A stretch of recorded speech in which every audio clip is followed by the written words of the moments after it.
नमस्कार, मी अमित कद्रे. महाराष्ट्राची खबरबात या बातमीपत्राच्या सुरुवातीला दिवसभरातील चर्चेतल्या बातम्यांचा आपण आढावा घेऊया. पहिली मोठी बातमी अशी आहे की खरातचे नवे नवे कारनामे उघड होत आहेत. खरातने एका घटस्फोटीत महिलेला लग्नाचं आमिष दाखवून लैंगिक शोषण केलेलं आहे आणि गरोदर राहिल्यानंतर प्रसाद सांगून गर्भपाताच्या गोळ्या खाऊ घातल्याचा आरोप सुद्धा केला जातोय. दुसरी मोठी बातमी अशी आहे की खरात विशिष्ट पेय आणि तांब्याच्या भांड्यामधून गुंगीचं औषध पीडितांना देत होता असा आरोप केला जातोय आणि SIT कडून या प्रकरणी नाशिकमधील डॉक्टर, औषध विक्रेत्यांची आता चौकशी केली जाते. यानंतरची बातमी अशी आहे की उपमुख्यमंत्री सुनेत्रा पवार, प्रफुल्ल पटेल आणि तटकरेंवरती नाराज असल्याची चर्चा सुरू झाली. त्यांनी निवडणूक आयोगाला पाठवलेल्या पत्रातील मजकुरावरून ही चर्चा सुरू झाली आहे. पण या चर्चा निरर्थक असल्याचं पार्थ पवार यांनी पोस्ट करून सांगितलेलं आहे.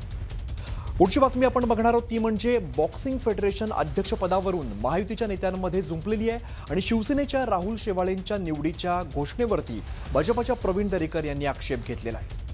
पुढची पाचवी बातमी अशी की राज्यातील अनेक भागामध्ये अवकाळी पावसाचा तडाखा बसतोय आणि पुण्यामध्ये तर अनेक भागामध्ये पाणी भरलेलं असून काही ठिकाणी पडझड झालेली आहे आणि मोठं नुकसान झालेलं आहे.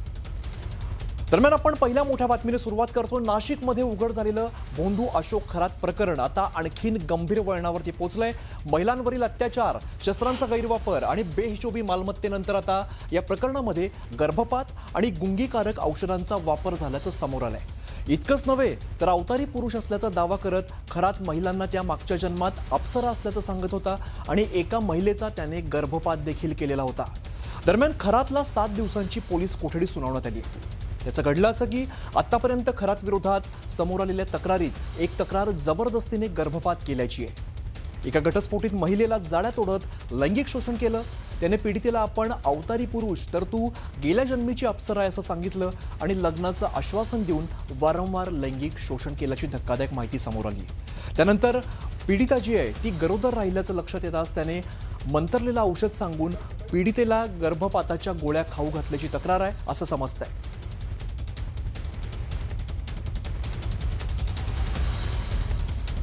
दरम्यान हे सगळं प्रकरण काय आहे, नेमकं काय घडलंय आपण समजून घेऊया. तर घटस्फोटीत महिलांचं वारंवार लैंगिक शोषण करतो असे वारंवार त्याच्यावरती आरोप होत आहेत आणि तशा गोष्टी तपासात समोर येत आहेत. त्याच्या चिंतेमुळे महिला या भोंदू खरातकडे गेलेली होती. ती महिला त्याच्याकडे गेल्यानंतर भावनिक संवादातून खरातने त्या महिलेला आपल्या जाळ्यात ओढलेला आहे. तुझा घटस्फोट लिखित होता असं सुद्धा तो सांगत होता. बघा कशा पद्धतीने तो बोलण्यामध्ये गुंतवत होता. तुझा घटस्फोट लिखित होता असं तो सांगत होता. यानंतर तू मागील जन्मातली अप्सरा आहेस असं सुद्धा त्याने सांगितलेलं आहे. तर मी अवतारी पुरुष आहे हे सुद्धा त्याने सांगितलेलं आहे. माझे 2 विवाह होणार आहेत असं तो बतावणी करत होता. बघा कुठल्या कुठल्या गोष्टी तो सांगतोय. त्यानंतर दुसरा विवाह तुझ्याशी होणार आहे असं तो खोटं आश्वासन सुद्धा देत होता.